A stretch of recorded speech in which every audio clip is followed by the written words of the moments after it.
Right now, Travis Hunter is a brand, and he's only going to be a brand when he gets drafted. He won the Heisman Trophy. Do I think he should have been the Heisman Trophy winner? No.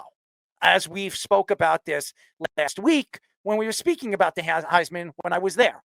Travis Hunter has a personality that'll light up a room. He lit up a room. Everybody was following this guy when they were doing one-on-one interviews. This guy really controlled a room, maybe because Deion Sanders is his coach, maybe because he's a unique individual. He's a unique player. This guy is a wide receiver / corner that really stood out throughout the nation. Now, again, he wasn't the best at any of those positions, but he stood out from all the rest because we've never seen a player of this liking. Des Bryant coming out and taking shots at him, he's absolutely right. Why are you addressing anybody on who has a girlfriend, who doesn't have a girlfriend? Nobody gives a crap of what you think. All you need to do is go out there and play football. And you have a ball game that you have to play. I think you need to worry about that ball game, not worry about what people think of your girlfriend, your fiance, or what Deion Sanders has to say about a prenuptial agreement.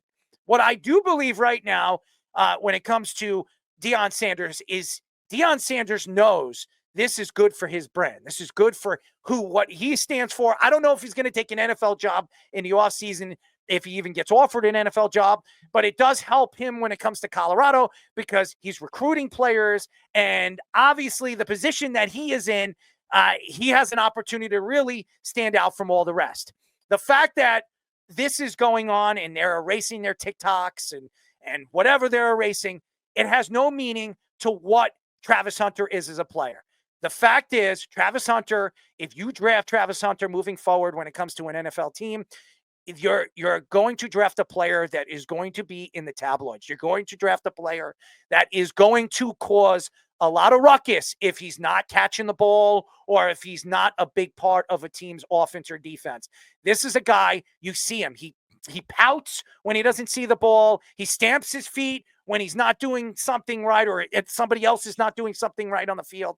This is a guy that you're going to have to he's going to have to go to a team that has a good, strong personality as their head coach, because if he doesn't, it's going to cause a lot of friction when it comes to an organization or an organization that's going to draft him in the top 5. Well, no, I think that is 100% part of it now, just because that's the way the world is turned, right? I can sit here and say like, oh, I got 4 million impressions in the last month. Like, but that's obviously revenue driven. So they look at it from that aspect too, where it's like, I'm getting this money via social media or so on and so forth.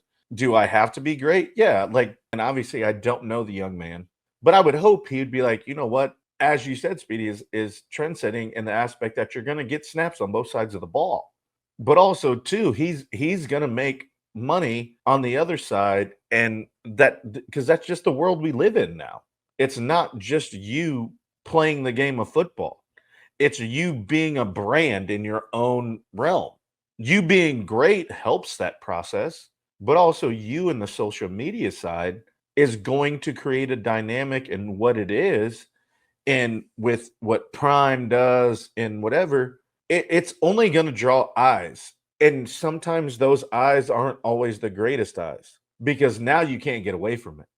Now you can't get away from it. So good, bad, or indifferent, you got to have it because that's the way we do. And he understands that. But at the same time, it's like you're deleting stuff. It's the internet. It doesn't go away, dog. Sorry about your luck. Does not go away.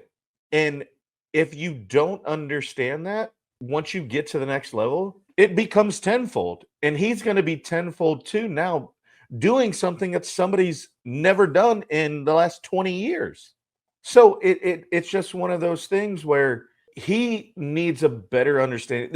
And this is just me personally, needs a better understanding of like, hey, this isn't going to go away. Like, this is what you're going to be. You're going to be a top 5 draft pick. It's only going to get worse. And not only magnified by the people that you're dealing with on social media, managers, agents, all the other stuff. Now you're dealing with grown-ass men. And you got to go put your boots to the ground and go to work. Do you draft him? Do you draft him knowing that this is already a problem? If you know right now that his woman and Prime and all this stuff, all this mishap of stuff is happening It off the comes into play for sure. It comes into play. Would you draft Definitely. him if you were an owner right now, or you were a GM, knowing that you're going to be dealing with this for the rest of his career, especially if he becomes a superstar player that plays multiple positions? And I'll say the same thing.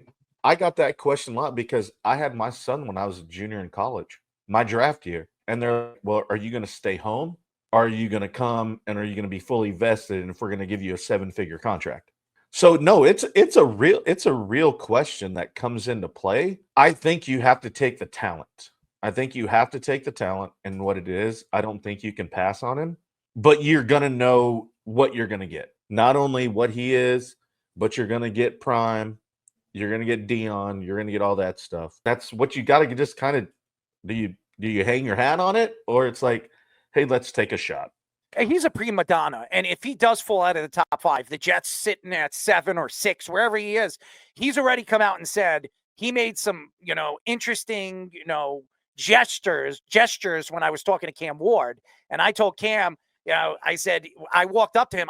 I remember personally going up to him and saying, why would you want to go to the Giants? The Jets have more talent there. You're probably better off going to the Jets. And he smiled. He says, I wouldn't mind being a Jet. And then I turned around and Travis Hunter said, quote unquote, the Jets.